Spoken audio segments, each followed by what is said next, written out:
Welcome to our group report. Group member Mutia Jericho, Nardo Jedalin, Solvidela Milkis Narvaez, Maria Fatima Narvaez Laika, Opus Jinlin Velasco Christie. So our topic is learner with attention deficit, hyperactivity, and health impairment and physical disabilities or ADHD. Definition: learners with ADHD, health impairments, and physical disability represent a diverse group facing unique challenge in the educational settings. Learners with attention deficit hyperactivity disorder, these are students who have condition that affects how they focus, they steal and control their action. They may have trouble paying attention, following instruction, or sitting still, but they can learn well proper support and teaching strategies. Learners with health impairments. These are students who have long-term or serious health conditions like asthma, diabetes, epilepsy, heart problems, or chronic illnesses that can affect their strength, energy, or alertness and may sometimes limit their school activities. Learners with physical disabilities. These are students who have problems with the movement or body control because of conditions like paralysis, loss of a limb, cerebral palsy, or muscular dystrophy. They must use wheelchairs, braces, or other aids but can still participate in learning with their right adjustment. Defining the conditions: attention deficit hyperactivity and health impairments and physical disabilities, ADHD, neurodevelopmental disorder marked by persistent inattention, hyperactivity, and impulsivity. These symptoms significantly impact academic performance and social interactions. ADHD exists on a spectrum with subtypes including predominantly inattentive and predominantly hyperactive, impulse, and combined presentations. It's crucial to distinguish ADHD from typical childhood behaviors. Health impairments.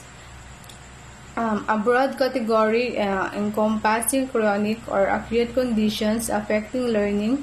Examples include asthma, diabetes, epilepsy, cystic fibrosis, cancer, chronic pain, and cardiac conditions.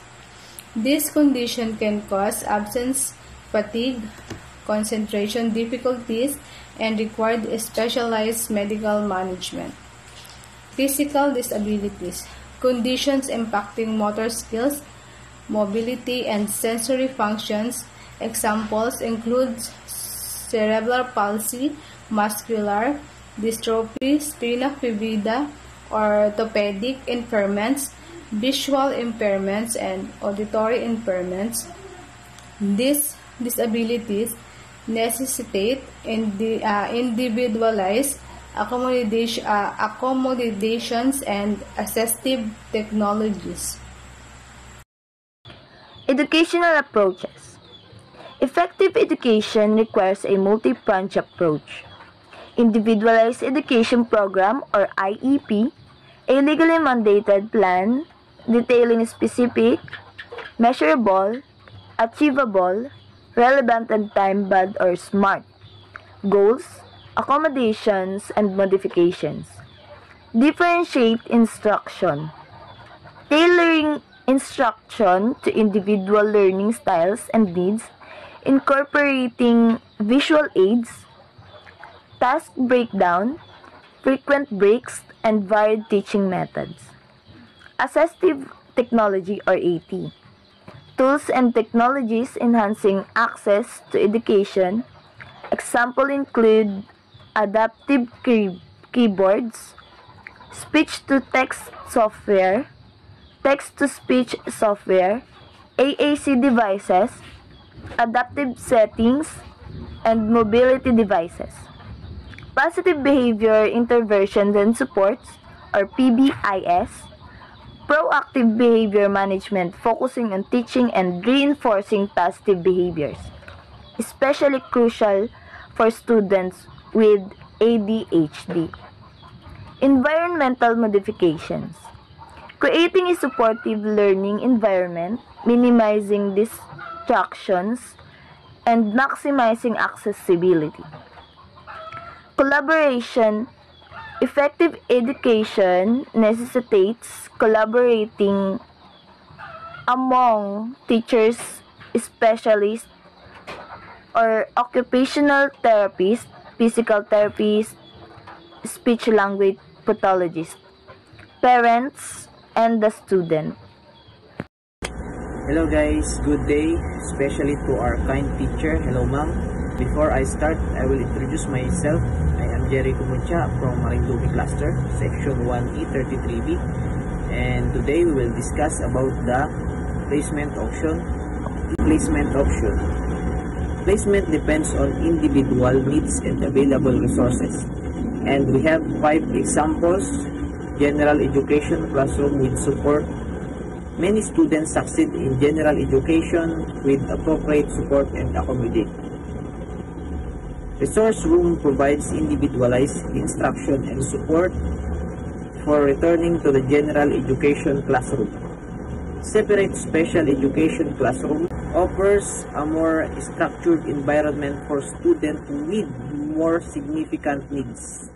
Specialized school or programs may be necessary for students requiring highly specialized service. Homebound or hospital instruction for a student unavailable to attend school regularly due to serve health condition. Placement option for learners with attention deficit hyperactivity disorder or ADHD, health impairments, and physical disabilities are determined through individualized education program or IEP and Section 504 plans to ensure they receive a free and appropriate public education or FAPE in the least restrictive environment or LRE, and this is a key legal frameworks home hospital instruction, Individuals with Disabilities Education Act or IDEA. And we have 2 examples. Mandates IEP for students with disabilities including ADHD, health impairments, and physical disabilities. It requires placement to prioritize integration with non-disabled peers. Number 2, Section 504 of the Rehabilitation Act.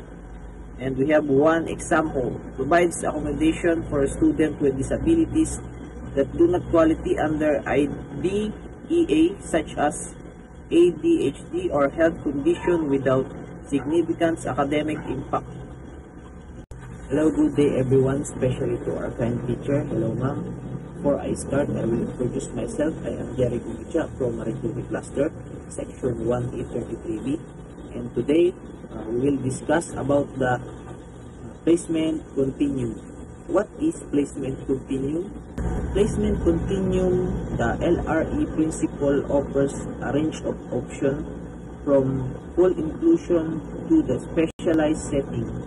Number 1, general education classroom, and we have 2 examples. Students spend 80% or more of the school week with non-disabled peers, supported by accommodation like assistive technology, modified assignment. Number 2, resource room. Students spend 40 to 80% of the week in general education with pull-out support for targeted skills. Number 3, self-contained classroom. Students spend less than 40% of the week with non-disabled peers. Designed for 7 disabilities requiring intensive instruction. Number 4, special education school for students with complex needs that cannot be met in general education. Number 5, home or hospital instruction. Temporary service for students with medical condition preventing school attendance. Factors influencing placement: disability, severity, physical disabilities, may require accessible infrastructure, ramps, adapted equipment. Health needs student with chronic conditional needs, individual health plans, or IHPS.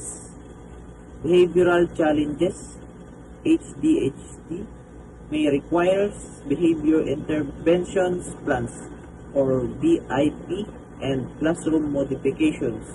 Placement option for learners with HDHD, health impairments, and physical disabilities. Number 1, inclusive general education classroom supported provided. Preferential seating near instruction areas, sensory tools and movement breaks, accessible furniture, adjustable desk, wheelchair friendly space, flexible deadlines for health-related absence. Number 2, resource room model, daily structure, 1 to 2 hours in a small group setting for targeted skill building, or HDHD, focus time management training, modified assignment with assistive technology, speech-to-text software, adaptive keyboards. Number 3, specialized school programs. Examples: school with on-site medical facilities for complex health needs, program integrating physical therapy into daily routines, modified or mobility training between classes. Number 4, hybrid placement, sample schedule, morning mainstream classes with one-to-one para professional support, afternoon virtual learning from home for fatigue management, key accommodation across setting, health emergency action plans, telemedicine partnership, physical access, elevator, widen doorway, height adjustable lab station, HDHD supports visual schedule, self-monitoring checklist. Additional consideration: comorbidity. HDHD often co-occurs with other conditions like learning disabilities, anxiety, and oppositional defiant disorder. Causes. While the exact causes of HDHD, health impairments, and physical disabilities vary greatly, genetic factors, brain injury, and environmental influence play a role. Assessment and monitoring.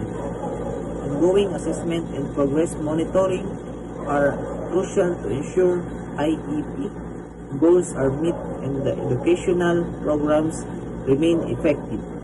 Thank you, and don't be hesitate to ask something about this topic. Thank you and God bless.